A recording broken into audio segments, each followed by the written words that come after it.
మెదక్లోని ప్రపంచ ప్రఖ్యాతిగాంచిన సిఎస్ఐ చర్చిలో శుక్రవారం రాత్రి లెంట్ 40 రోజుల ఉపవాస ప్రత్యేక ఆరాధనలు భక్తి శ్రద్ధలతో జరిగాయి. ఈ ఆరాధనలో గురువులు శాంతయ్య దేవుని సందేశాన్ని బోధించారు. ఈ ఉపవాస దినాలలో ఆహారం లేని అన్నం, బట్టలు లేని వారికి దుస్తులు, కష్టాలలో ఉన్నవారికి సహాయం చేయాలని దేవుని సందేశాన్ని వినిపించారు.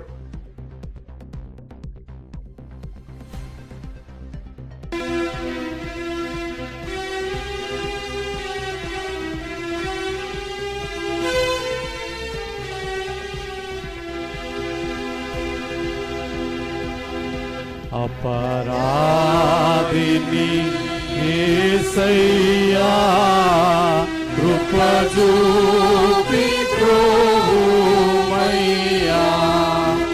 అపరాధిని యేసయ్యా కృప చూపి ప్రభువయ్యా